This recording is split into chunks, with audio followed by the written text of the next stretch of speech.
Bismillah ar-Rahman ar-Rahim. Salam alaikum wa rahmatullahi ta'ala wa barakatuh. Bonjour chers élèves, j'espère que tout le monde va bien en cette période de confinement provoquée par cette pandémie du coronavirus Covid-19. Nous invoquons tous Allah le plus puissant qui nous protège et protège tous ceux qui nous sont chers. Amin. Alors, bonjour chers élèves. Voilà, dans le cadre du cours enregistré, nous allons évoquer dans le projet 2, dans le thème le débat d'idées, euh, il est à rappeler que l'intention communicative dans cette séquence-là, c'est dialoguer pour confronter des points de vue. Alors, pour ce qui est de la leçon d'aujourd'hui, nous allons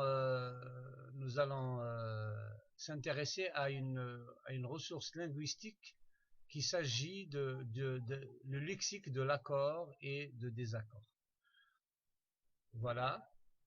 Alors, tout le monde le connaît que lors d'un débat, les interlocuteurs ou bien les participants dans le débat ont des avis, des positions différentes, voire divergentes sur un sujet ou bien sur le thème du débat. Alors, pour qu'ils expriment cela, ça veut dire pour que chacun des interlocuteurs ou bien des participants dans le débat exprime son avis par rapport à un thème donné, par rapport à une thèse, ils utilisent un lexique approprié ou bien en cas d'être d'accord dans un point de vue ou bien d'avoir des avis différents. Alors on dit souvent qu'on peut être en désaccord, ça veut dire on peut ne pas être d'accord, mais non en conflit. Voilà, accord ou désaccord. Il existe un lexique ou bien des expressions appropriées pour exprimer son accord faible ou bien son désaccord sur un sujet bien précis, en optant pour un discours respectable. Je m'explique par rapport à ça. Alors les interlocuteurs utilisent des expressions ou bien sont en parfait respect entre eux quand ils sont en débat. C'est pour cela qu'on dit c'est une pratique de civisme. Alors, premièrement, on commence par les expressions qui sont utilisées pour exprimer un accord. Alors, il y a les expressions comme exactement, effectivement, bien sûr, sans aucun doute, absolument, vous avez tout à fait raison, ou bien c'est incontestable. Alors, il est à signaler que cette liste-là qui apparaît sur l'écran, c'est pas une liste exhaustive, ça veut dire c'est pas les expressions qui expriment l'accord total ne sont pas toutes ici. C'est en guise d'exemple, c'est à titre d'exemple. Alors j'appelle ou bien j'invite mes élèves à aller faire des recherches par rapport à d'autres expressions qui ont la même valeur que ceci, ou bien celle-ci. Voilà. Pour illustrer à cela, nous allons donner un exemple pour exprimer un accord total. Par rapport à cette thèse-là, êtes-vous d'accord que les amis influent positivement ou négativement sur leur compagnon? Pour être en accord total, je pourrais donner la réponse suivante. Sans aucun doute, voilà, cette expression-là exprime, exprime l'accord total.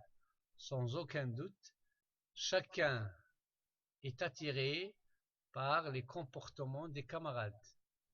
Le proverbe dit: dis-moi avec qui tu marches, je te dirai qui es-tu. Voilà, ça veut dire cette personne-là, elle est en parfait accord avec ce qui a été dit dans cette thèse-là. Êtes-vous d'accord que les amis influent positivement ou négativement sur leurs compagnons? Voilà, sans aucun doute. Maintenant, deuxièmement, le lexique de l'accord faible.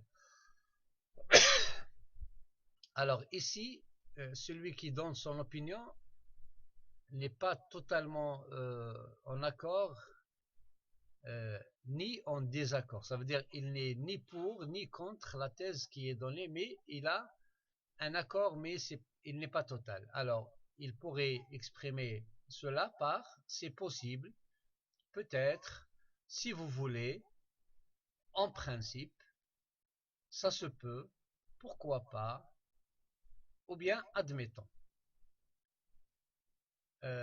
Comme illustration à cet accord partiel ou bien l'accord faible, nous pouvons donner cet exemple-là.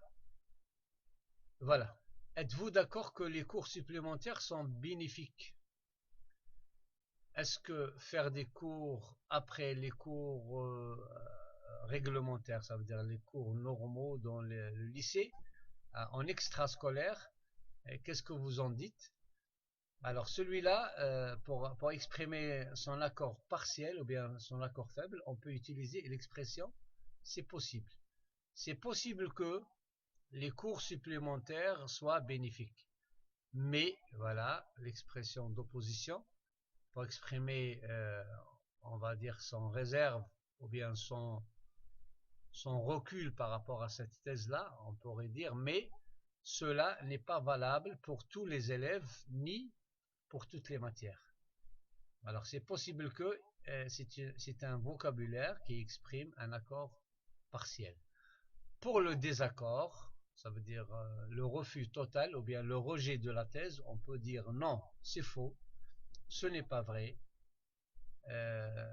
pas du tout, non, en aucun cas, ça ne va pas, non, tu plaisantes,